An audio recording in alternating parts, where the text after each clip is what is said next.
朋友们，大家好！今天上门修理一台冰箱，客户说这个冰箱不通电，也说不清楚具体什么问题。我们上门检查一下，果真不通电，有可能灯泡烧了。但它这个温控器调到1的位置，好像现在冰箱没有什么反应。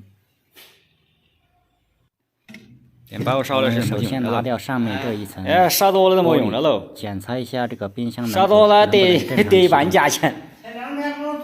压缩机能不能正常制冷？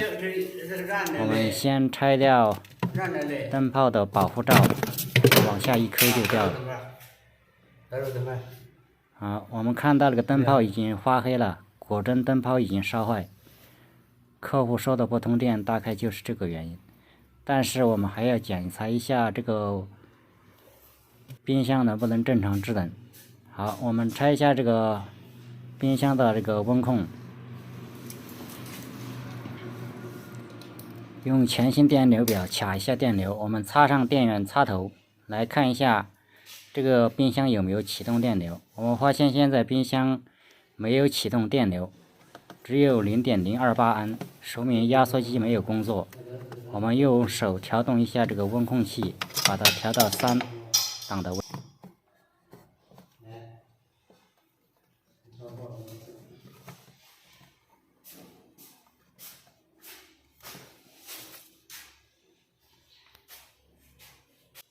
我们看它这个冰箱，由于长时间没有清理，后面这个排水孔已经堵住了，而且还很脏。我们没有别的东西疏通一下，我们在地里扯了一个蒜台，用蒜台的杆子把它插进去疏通一下，把后面这个冷凝水把它疏通一下。好，来回通几下。这个找些那个吸铁石啊都得行。保鲜室的这个冷藏的啥都没得，冷凝水就顺着这个孔流下去了，免得堵塞，造成冰箱这下它通了嘛。冷凝水里面结冰。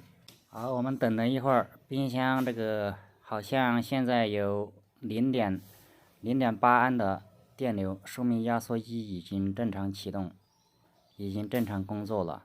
我们再稍等一会儿，看这个冰箱后面有没有这个接霜。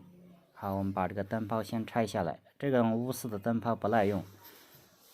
我们想了半天，最后在一个大吊灯上面拆下这一个小头的灯泡。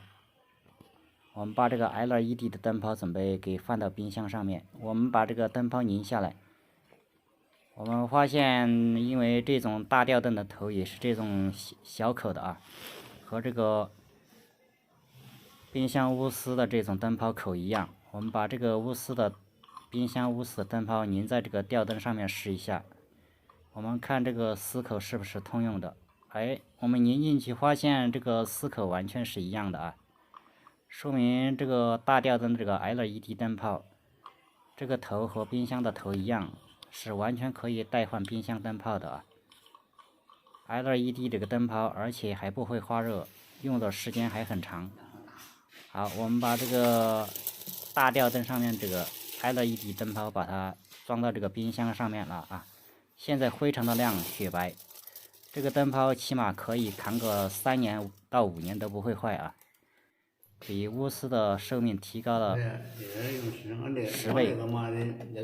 好，这个有点长，我们把它拿下来。那钨丝的没？然后罩上罩子。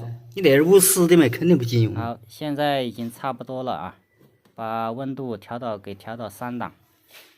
好，我们发现冰箱这个保鲜层后面已经有结冰了啊，这个制冷效果是非常好的。好，行了。这台冰箱不通电就是属于灯泡坏了。我们家里的冰箱灯泡不耐用，可以把好了，姐，你这是起你名字啊，看到吧？看到吧？你名字看到吧？这个灯口都是一样的，通用的，比那个钨丝的耐用多。好，今天的视频到此结束，喜欢的点赞、关注、评论、转发、收藏，下期再见，拜了个拜。